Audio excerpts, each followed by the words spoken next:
All right, guys, so here we have the full-size crossbody in electric blue. These are the tandles from KMM and Co. that I will be applying.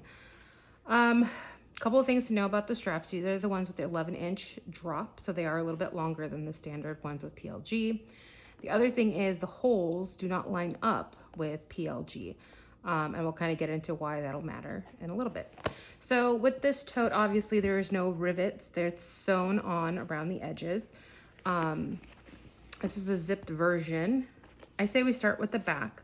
I'm just going to explain kind of why from trial and error, because this is my fifth mod, I think the third one on the full-size crossbodies. But the rivets here that connect the pocket obviously are under the sewn part here. So now when you remove these straps, the first time I ever did it, I took off these rivets, I removed the pocket, made new holes to get them to line up with this hole at the bottom. Then I thought with the second one, why don't I just leave the rivets and punch a hole under it? And it actually worked out great.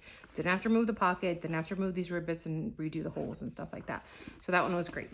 Now, removing the straps is actually super easy. You just have to slice off the stitches. So I actually kind of broke this little piece off. But find the little corner stitch right there, and you're just going to kind of just do, I always work towards the strap, because if I scratch the strap, it doesn't matter because I'm going to get rid of it anyways. And you just kind of like that. And it just pops open. You kind of work it open, and then I just cut the next stitch. Probably people who actually sew are going to be like, what is she doing? I don't sew, obviously. Never have, never crocheted, nothing. Actually never even found myself to be a very like a Susie homemaker type of person, but modifying bags fascinates me. And it's become a wonderful little side hobby. So we're going to just pop the rest of these off. Ta-da, done. You go through the inside, and I just have my little plier thingies. Just pull off the extra string. Super simple. Just like that. The little pieces. I don't know if it's from the inside or the outside. Let's see if we could pull it. Okay, so you got your holes. It's funny because they have like little numbers that they write on there. Okay, and then to line up the strap. So I line it up because I want to cover as much of these holes as possible. This actually is like, as you can see, is the perfect size to cover up the holes. So where I found it easy is this little dot here is the center mark. And that little dart there is the center mark. And then you have to go below that because like I said, these are not spaced the same. So if I line this up with that and kind of press down, make sure that you're covered on either sides with your holes. And that is the spot of where you're going to do the other one. So now that I know that's going to be my marking spot, I will grab my leather hole puncher. This can be bought on Amazon, super inexpensive. That's a very tiny hole. My Chicago screw is not going to go in through that. That was a just first stitch. So there's different sizes. I choose I think it's the first or the second one. Sometimes it's too small and I have to use the bigger size, but that's second level. You're going to insert it. Oh boy. You're gonna have to get your zipper out. Shove it in through there. I need to come on this side so they can see. And you're gonna get onto your hole right on top of it. And you wanna line it up and press down. And there you go. You have a hole. There's your hole. From trial and error, have found that if I actually attach the first Chicago screw, it's much easier to gauge where the center is and where I want my second hole. There have been times I've been like, oh shoot, the hole is too far up and I have to go down. So I had to make another hole.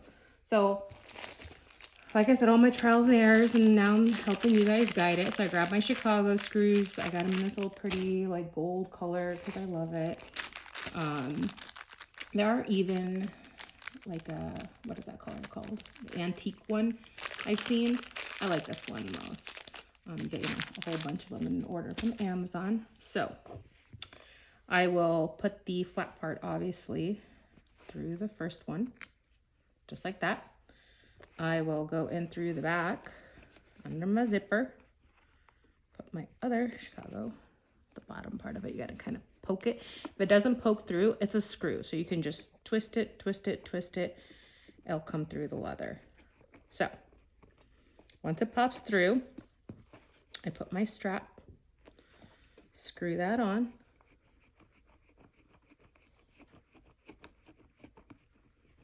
And tighten it. You don't have to tighten it all the way. I don't use my screwdriver until the end.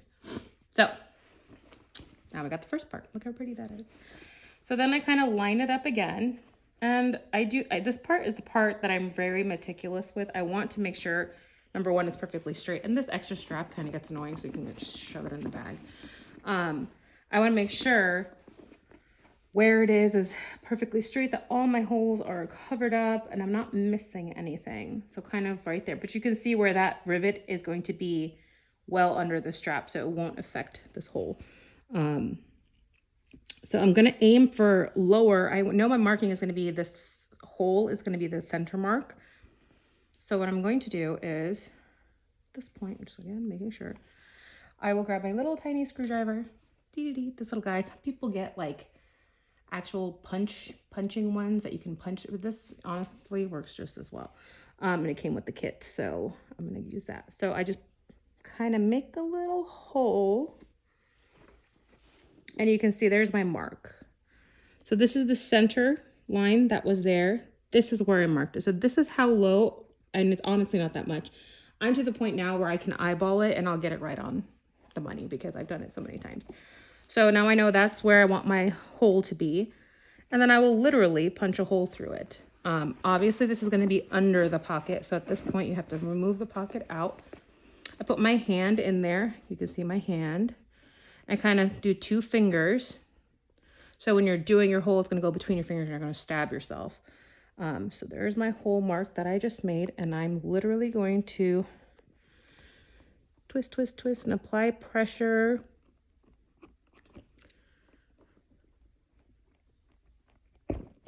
Poke the hole. There's my hole. I kind of do this to kind of stretch it out because the Chicago screw won't fit. Kind of stretch it out. There's my hole. So next thing, we're going to grab our other Chicago screw. And we're going to do the same thing as the other one. Oops. We will put this one in here, just like that. This is going to get kind of annoying because the pocket's in the way. Find your back side. There's my hole. Gosh, this is much easier than the deep water. That one was very, very thick leather. So just kind of be aware that when you're punching your hole, it might take a while. Now, if you don't have your leather hole puncher and you want to punch your first hole rather than I did like that, and you want to use a screwdriver, honestly, it'll be just the same. You just have to make that hole a little bigger. So sometimes like this, you see how the screw won't go in because I punched it in this way, right? So all I do to fix that is actually super simple. I grab my little baby screwdriver that I just used and I go from the back side and I'll punch my hole this side because that's where I'm going to go in from. It just happens sometimes, just the way the leather is. So we'll go back in here, put our screw. Okay, stick it in there, screw it on. Get it to punch through the leather. There we go. Put this piece, connect that. Just kind of pop it in there and screw it on. It's the pocket. My fat fingers can't screw around the pocket. There we go. Swivel, swivel, swivel. All right, so it's on. So now we're going to secure it. So you flip it over. I got my big old giant screwdriver, or flatheads, excuse me. I always, I'm not a mechanic or anything. I hold, as I'm turning, I'm pressing and I'm holding the rivet on this side so it doesn't spin. And then I just tighten it. And you go pretty much until you start feeling it turn on the other side, like I'm feeling it now, turning on my finger. That means it's all the way in. Then I'm going to lift up the pocket, hold this, do the same thing here. Let's see, tighten, tighten. And it's already turning, perfect. So there you go, your Chicago screws are there. Your handle is secured. It's perfectly sized. And none of the little stitching lines show. And then you're literally going to do the same thing on the other side. The back side is the hardest, like I said, because of the pocket. Front side is actually super simple. The whole thing doesn't even take me like 15-20 minutes to do. All right, so good luck with your mods, guys. Let me know if you have any questions.